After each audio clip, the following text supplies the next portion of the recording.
السلام علیکم۔ آج میں آپ سبھی حضرات کے سامنے حضرت علی علیہ السلام کی ولادت، آپ کا نام، نامی، کنیت، آپ کی القاب اور آپ کی پرورش کے بارے میں بتاؤں گی۔ پلیز آپ سب لوگ لاسٹ تک بنے رہیے گا، اسکرپ نہ کیجیے گا۔ تو چلیے سنیے گا کہ نصرتیں دی ہیں علی کا کام سوتے جاگتے، نصرتیں دی ہیں علی کا کام سوتے جاگتے، خواب بیداری ہے یکساں یہ ہیں عین کردگار۔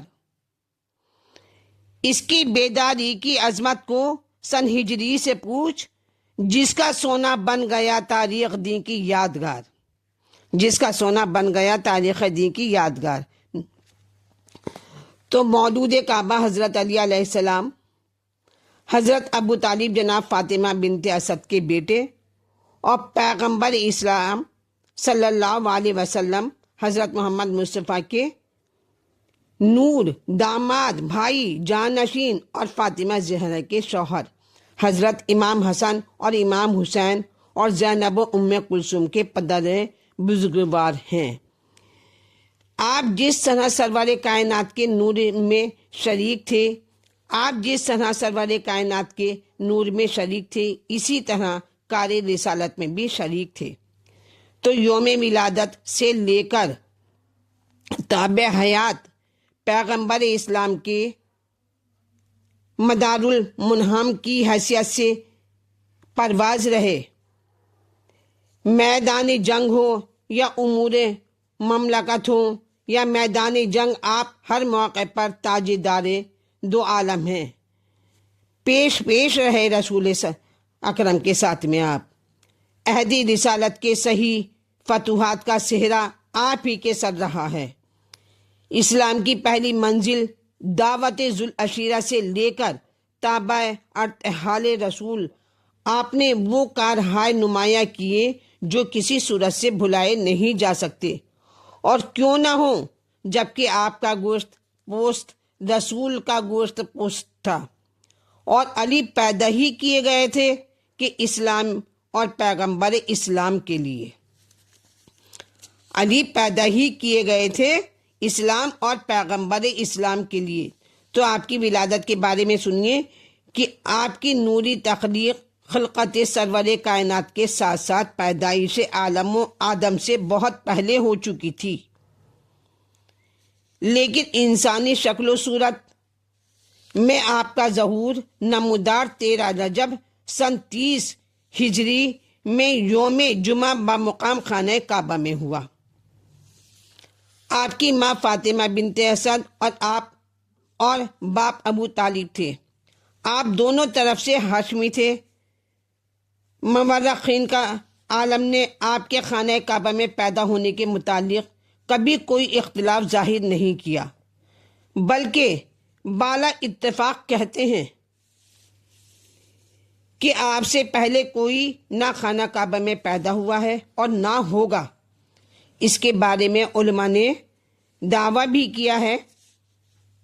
تواریخ اسلام میں واقع ولادت یوں بیان کی گئی ہے کہ فاطمہ بنت اسد کو جب درد زہ کی تکلیف محسوس ہوئی تو آپ بمشورہ رسول کریم خانہ کعبہ کے قریب گئیں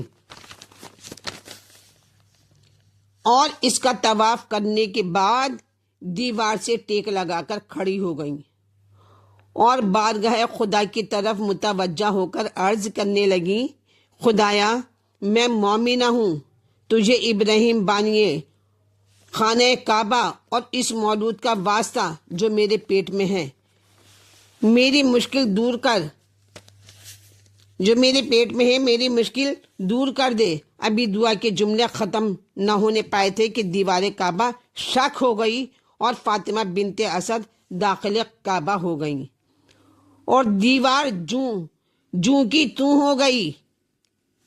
ولادت حضرت علی کی کعبے کے اندر ہوئی۔ علی پیدا تو ہوئے لیکن انہوں نے آنکھ نہیں کھولی۔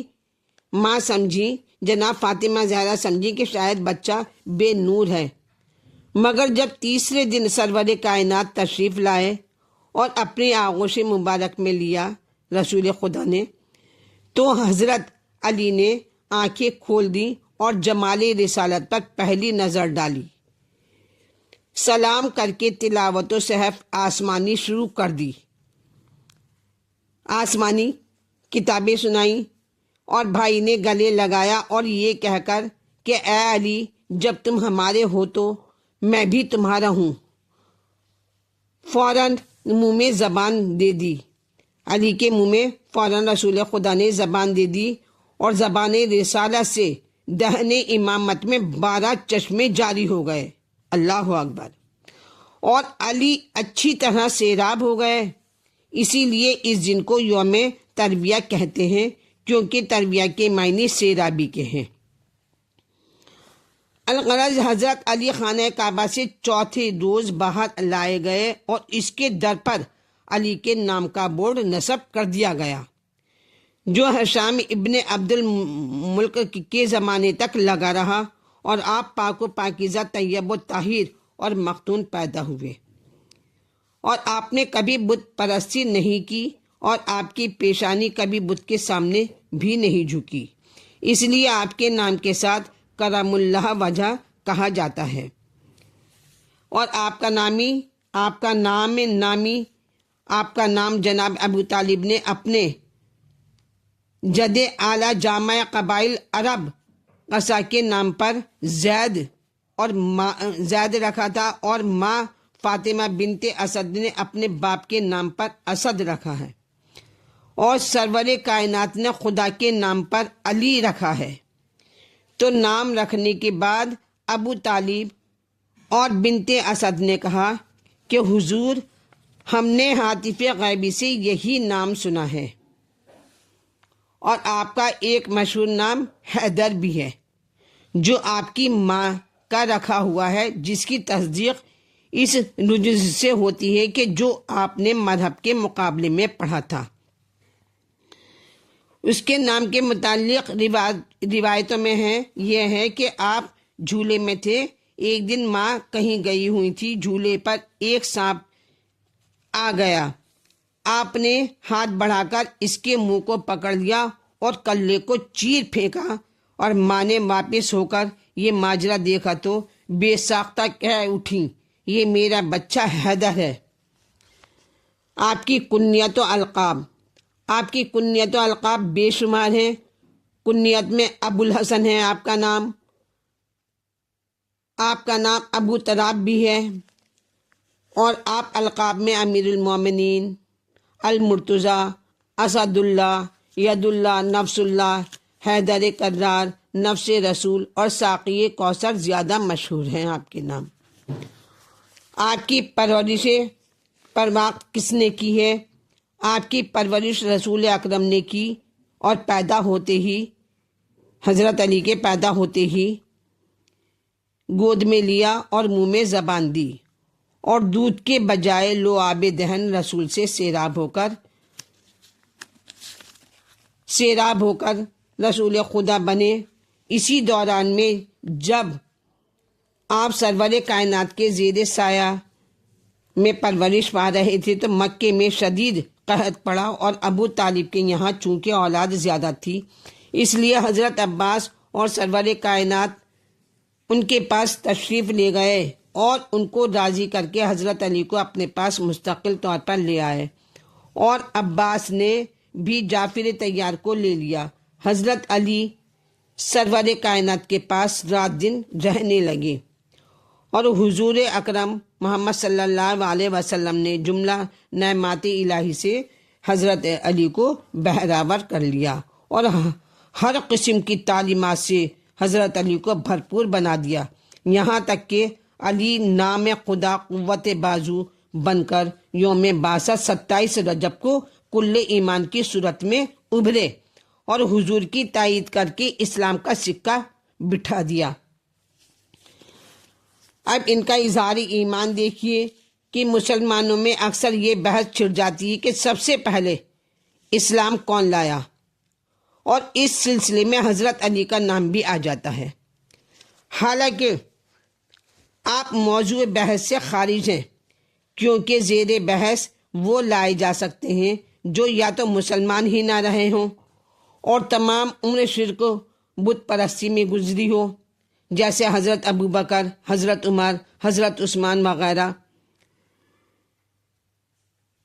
ہم یا مسلمان تو رہے ہوں اور دین ابراہیم پر چلتے بھی رہے ہوں، لیکن اسلام ظاہر نہ کر سکے ہوں، جیسے حضرت حمزہ، حضرت جعفر طیار اور ابو طالب وغیرہ.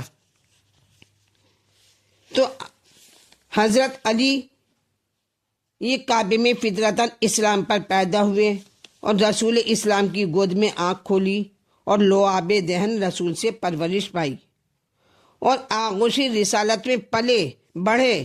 10 سال کی عمر میں باوجہ ضرورت اعلان ایمان کیا، رسول کے داماد قرار پائے اور میدان جنگ میں کامیابیاں حاصل کر کے کل ایمان بنے.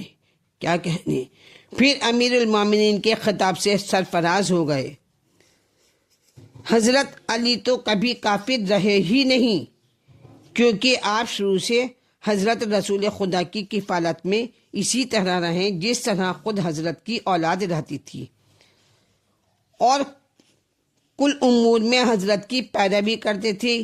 اس سبب سے اس کی ضرورت ہی نہیں ہوئی کہ آپ کو اسلام کی طرف بلایا جاتا اور جس کے بعد کہا جاتا کہ آپ مسلمان ہو جائیں. تو آپ بچپن ہی سے رسول کے تابع تھے اور خدا نے آپ کو معصوم بنایا تھا اور سیدھی راہ پر قائم رکھا تھا، اور آپ کے لیے اسلام لانے کا سوال ہی پیدا نہیں ہوتا. تو حضرت علی فرماتے ہیں کہ میں نے اس امت میں سب سے پہلے خدا کی عبادت کی اور سب سے پہلے آنے حضرت کے ساتھ نماز پڑھی. اور فرماتے ہیں کہ حضرت علی نے چشم زدن کے لیے بھی کفر اختیار نہیں کیا. جو بھی میری ویڈیو دیکھ رہے ہیں، میرے چینل پہ پہلی بار آئے ہیں، وہ میرے چینل کو لائک کریں، سبسکرائب کریں. چلیے ٹھیک ہے، خدا حافظ. کل آگے اور بتائیں گے اس